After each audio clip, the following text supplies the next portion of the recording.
देने वाले तथागत गौतम बुद्ध जी, भारतीय संविधान के निर्माता, भारत रत्न पूज्य बाबा साहब डॉक्टर भीमराव अम्बेडकर जी, वह बहुजन समाज पार्टी के संस्थापक और जननायक मानवर कांशीराम साहब के चरणों में श्रद्धा का सुमन अर्पित करते हुए आज इस अम्बेडकर पार्क में अम्बेडकर जयंती एवं प्रतियोगिता के उपलक्ष्य में पुरस्कार वितरण के उपलक्ष्य में जो कार्यक्रम चल रहा है, इसकी अध्यक्षता कर रहे सम्मानित अध्यक्ष महोदय, इस कार्यक्रम के कमेटी के सभी सम्मानित पदाधिकारीगण, सभी सम्मानित अतिथिगण एवं यहाँ उपस्थित सभी सम्मानित बूढ़े बुजुर्गों, नौजवान साथियों, माता एवं बहनों तथा प्यारे प्यारे नन्हे मुन्ने बच्चों, बाबा साहब के व्यक्तित्व और कृतित्व में प्रकाश डाला जाए तो कम से कम 4-6 घंटा चाहिए। इस नाते क्योंकि मुझे 2 जगह जाना है और हमारे साथी लोग भी कहे कि अगर आप बाबा साहब का प्रकाश डालेंगे तो समय देंगे, केवल आशीर्वचन स्वरूप अपनी बात रखें, तो साथियों में व्यक्तित्व और कृतित्व पे प्रकाश न डालते हुए इतने कहना चाहता हूं कि बाबा साहब ने 3 मंत्र दिया था: शिक्षित हो, संगठित हो और संघर्ष हो। शिक्षित होने का मतलब ये नहीं कि आप बीए कर लिए, एमए कर लिए, एलएलबी कर लिए, एलएलबी कर लिए, डीलिट कर लिए। शिक्षित होने का मतलब कि हमारा समाज क्या था, कैसे गुलाम बनाया गया, किन किन महापुरुषों ने संघर्ष किया जो हम यहाँ तक पहुंचे, और कैसे सत्ता अपने हाथ में ले।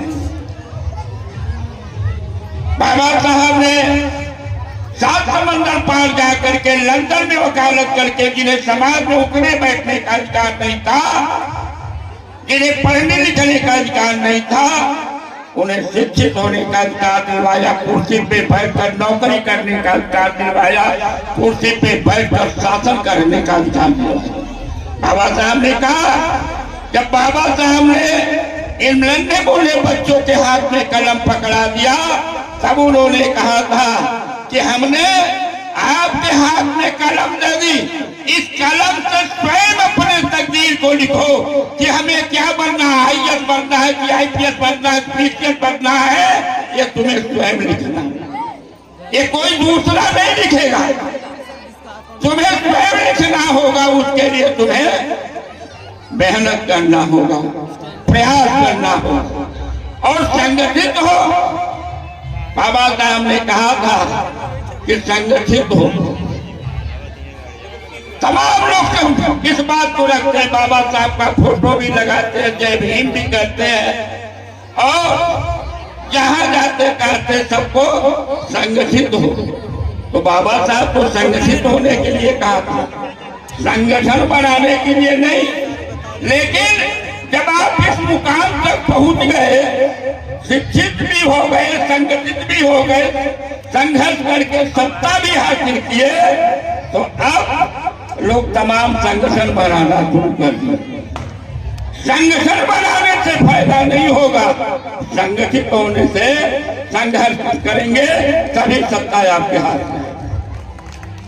और तीसरा उन्होंने मंत्र दिया, संघर्ष करो। संघर्ष करने का मतलब ये नहीं कि आपको तीर चलाना है, तलवार चलाना है, भाला चलाना है, तोप चलाना। बाबा साहब ने तो खुद ऐसा हथियार आपको दे दिया,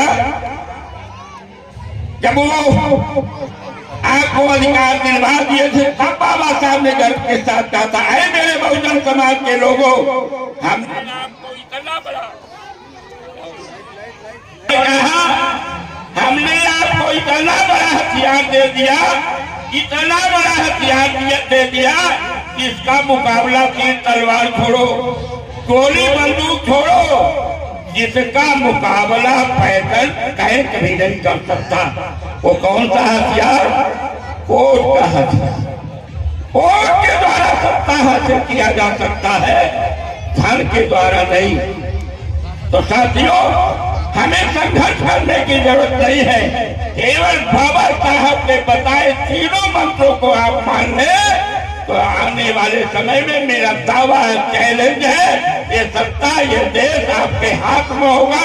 इन्हीं बातों के साथ मैं भूल भूल प्रशंसा करते हुए एक कमेटी के लोग जो सिंबल आप नाले जो बाबा साहब के लिए कहा गया है उसको जन जन तक पहुंचाने का कार्य कर रहे हैं। अभी हमारे अध्यक्ष महोदय बता रहे थे कि अभी एक जिले में केवल प्रतियोगिता हुआ, आने वाले समय में हम मंडल में कराएंगे और आने वाले समय में हम प्रदेश में भी करा सकते हैं।